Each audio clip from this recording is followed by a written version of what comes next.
Thank you to anyone that clicked into this podcast episode of The Fellowship, where I will play an audio recording of my testimony at my church on Easter Sunday. My name is Adam Hawk, and I am a believer and follower of Jesus Christ. I never thought I would say that into a microphone where people would hear it, but that is now twice in 4 days. I've always been a believer, but my following of Jesus was on a 20-year hiatus until just a few years ago. Off the top, I will say I am not a preacher. I am not a pastor.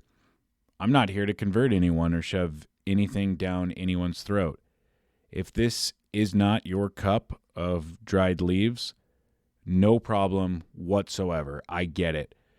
And I truly hope that if we have a relationship, whether it's an in-person friendship or you listen to this show and interact with this brand, that my personal beliefs do not get in the way of that. Because I can promise you this, your personal beliefs would never get in the way of that for me. Speaking of personal beliefs, these are my own. They do not reflect those of Nation Golf or my partners at Nation Golf. My partners have their own beliefs, and maybe they're the same as mine, maybe they're not. But that's for them to share when and how they want, with who they want. This past Sunday, Easter Sunday, I shared my testimony at my church. If you don't know what a testimony is, it's your story on how God is working in your life. Being asked to speak and to give a testimony was an honor and, candidly, a burden. The honor is in being able to share with others and to be used by God to glorify Him. The burden is in how scary it is and how vulnerable it is and how nerve-wracking it is. And believe me, it is all of those things. There's also a major feeling of imposter syndrome because, at least for me, I felt unworthy of the stage and of the audience, and to get in front of them and say things about God when I'm so spiritually immature and still trying to figure out a lot of things. But that's kind of the point. We're all unworthy. We're all sinners. No one in the world, not just in church, but no one in the world is above or below another person in the eyes of God. And again, just a reminder, I am speaking from the Christian point of view, not the world point of view. So if you're disagreeing with what I'm saying, that's totally okay. But I did have to remind myself of these things that we are all unworthy when I was preparing to speak. The last thing I'll say before I roll the tape is that I have struggled to balance the promoting of my testimony with the humility of it. On the one hand, I was asked to share, and I think that means to share with as many people as possible, because who knows who my story might help, and why would I limit that? So giving out the streaming link to my friends and family ahead of Sunday and after Sunday and putting it out right here, right now, seems in line with what I'm supposed to do. But also, I don't want any of this to reflect the spotlight back on me. I truly do not. This is not for attaboys or praise or, hey man, nice job. This is strictly for Jesus. This is to either help people find Him or come back to Him. And if that's a conversation you want to have, I'm here for you. Reach out. I'm not hard to find, and I would love to talk to you. So here we go. This is me at church this past weekend, sharing a bit of my story with the congregation.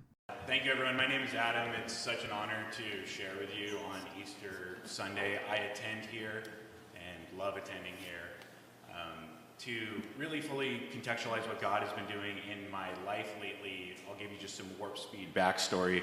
I grew up going to the church. It was a part of my life for as long as I could remember, all the way through junior high. I loved it and I loved Jesus. And then when I got to high school, I just put Him on mute and started to drift away. I think a lot of people kind of have a similar story to that. But it got worse in my college years, where I just totally was not listening to God about anything.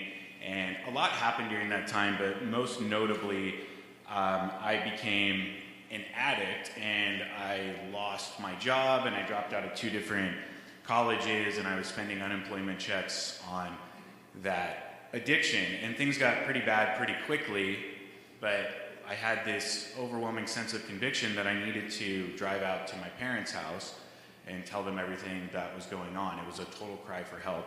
And thankfully, they're great people, and that worked. When I went out and told them what was happening, they got me straightened out, and they cleaned me up. And that was totally God speaking to me in a time where I was spiraling to potentially a point of no return. But I was too blind to see it, too deaf to hear it, and just didn't really think about it. So I didn't even stop to say thanks. And despite the fact that I never really thanked God, He did give me a new lease on life from that point and continued to bless me. I moved from Seattle to Los Angeles. I met my wife. We got a great group of friends. My career in radio broadcasting kind of took off. But still, again, I did not find my way back to church. I didn't find my way back to Jesus. I didn't find my way back to a Bible.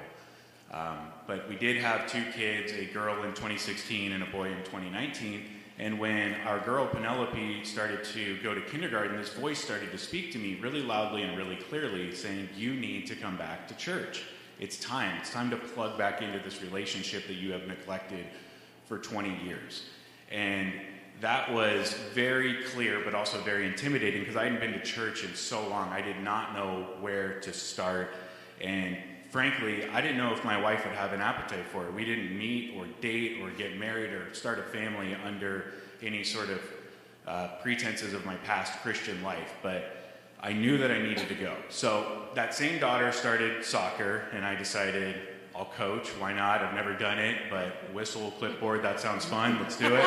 So that first practice, it's a co-ed team, boys and girls, and I am out there just drowning. It's really clear really quickly that I'm a fraud at what I'm doing out there.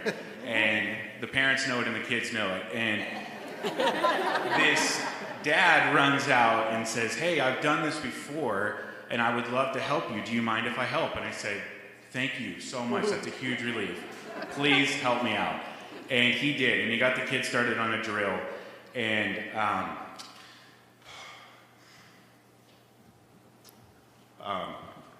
sorry, I did not expect this.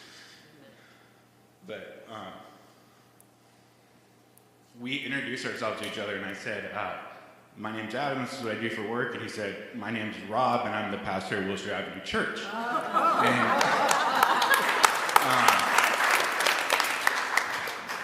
God knew that I needed to go back to church, but didn't know how. And then he put a pastor right in front of me 2 weeks later. It was incredible. And so my family and I have been coming here ever since. And they'll be at the 10:30. So if you're wondering what family, why is he here in the front row by himself, they'll be here at the 10:30 service. I do not have perfect attendance. I didn't start bringing my Bible until this year. There are certainly mornings where I want to sneak in and sneak out, but I just finished the Rooted class. Shout out to the Rooted family if there's anybody in here, and Pastor Brian for that. And as much as that was amazing to connect more spiritually, it was just as amazing to meet people inside this church and to get connected. And that's what Jesus wants. He wants the fellowship of the people in the church, and I'm so glad to have that now. How did I get from being an addict who spent unemployment checks on addiction to my assistant coach becoming my pastor to wrapping up a Bible study that I was really bummed that ended even though I hadn't touched the Bible in 20 years? How did I get to this point today? The answer is so clear. It's Jesus. And I was lost, and he found me, and I'm so happy that he did. And the Bible clearly says that he will do that. He will do that. And he can do it for you. So if that's you today and you are lost, Jesus is looking for you, and he will find you. There's no better place to be than on a walk with Jesus. And a lot of my friends have asked me, why did you start going to church again?